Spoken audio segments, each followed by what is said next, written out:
Even when you feel low, you can still go. Even when you feel slow, you can still go.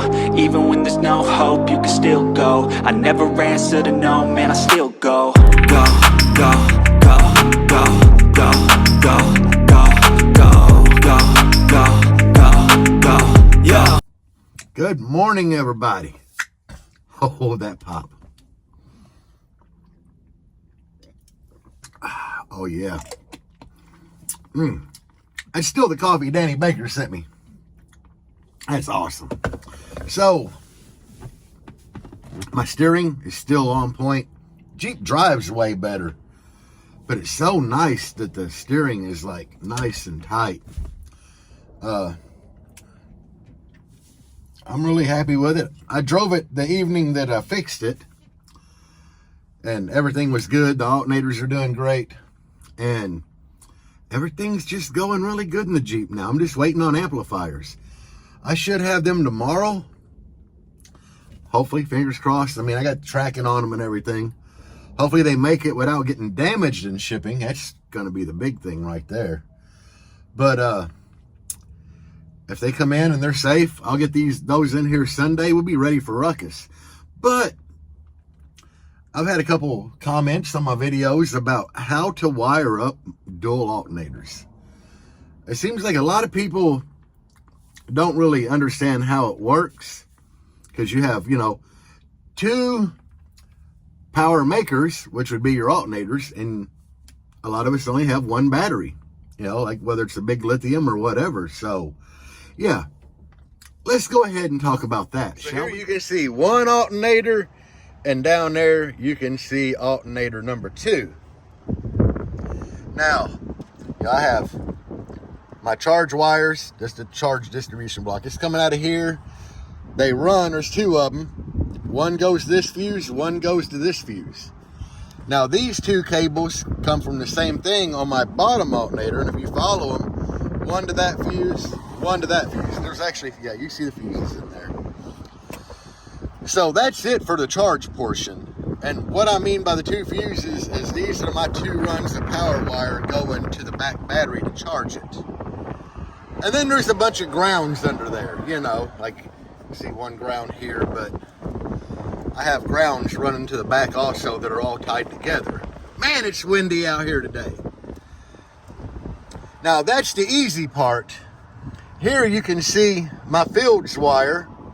And I have a fields wire on the other alternator, and they actually both run back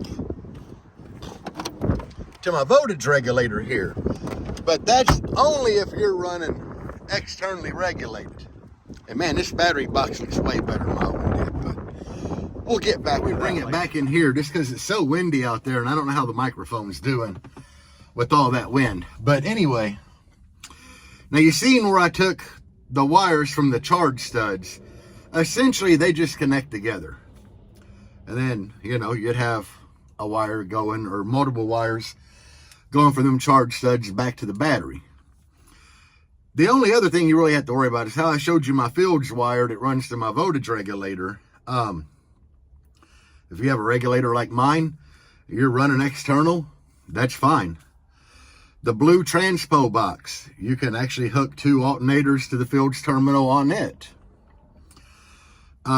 The Fat Boy, you got to have a Fat Boy made for multiple multiple alternators. Now, where I think this is going to apply to most of you guys is if you have regular GM alts and you're running diodes, or the little turn up your voltage knob from different companies that work like diodes or with diodes, with a normal alternator plug, with a sense wire and everything. Essentially, all you do, guys, is you splice the second alternator plug into your other alternator plug. Like, you're going to hook sense wire to sense wire, ignition wire to ignition wire, so on and so forth, if you're not externally regulated. Which means if you're running diodes or one of them little voltage knobs or whatever, you just splice all the wires for the plugs together. So say you got like a yellow, a blue, and a green on your alternator plug. I'm not saying you have them colors, just saying if you do. You'd hook yellow to yellow, blue to blue, green to green. And that'll pretty much take care of that. That's how you run multiple alternators. Basically, you just hook all the wires together. Hook the plug wires together. You know, you hook the battery lug terminals together. You know, the charging post in the back. You hook them together. And they work. And I get it. I was kind of confused and everything this is the first vehicle I ever had with dual alts. And when I was getting ready to put my second alt on, I was the same way. I had to do research on it to see exactly how it worked. And it pretty much works the simplest way possible. Just hook all the wires together. Except for me running external regulated. And I actually have regulators that have outputs for multiple alternators, but other than that, it's all the same. So I hope that answered questions today on how to add a second alternator. If you're going to add 3, it's the same way. If you're going to run 3 alternators, you know, it's all going to be the same. 4, it would be the same. Yes, I only have 2 runs of 2-aught welding cable from under the hood to the back. And I'm going to say that's plenty of wire, you know. You don't need 50 runs of power cable from the front to the back. I'm not sure what the power cable, like the double-aught welding cable, I'm not sure what it's rated at as far as amperage. I believe it's rated to 600 amps per run, you know, at 50 foot long. 600 amps at 50 foot. Now, considering I only have about a 13-foot piece ran through this vehicle, that's going to make it hold significantly more than 600 amps. I have a 390 and a 320 amp alternator, so we're just going to round up and say combined, we have 700 amps worth of alternator. So one run would be able to handle that fine. I have dual runs, you know, it's OFC, it's welding cable, so that's kind of how you do the math to see how much wire you need. We're going to, you know, rounding up, we say I have 700 amps of charging. To be safe, you could say 800 amps. The cable is rated for 600 amps at 50 foot long. So dropping down to 13, 14 foot, I'd say one run would be safe. A little overkill, we do 2 runs.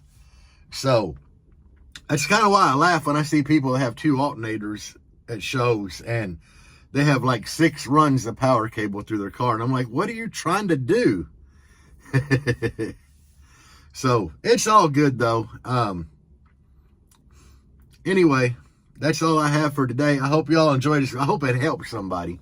Don't forget, I have these stickers. I'm going to put a little picture right there. I had them stickers.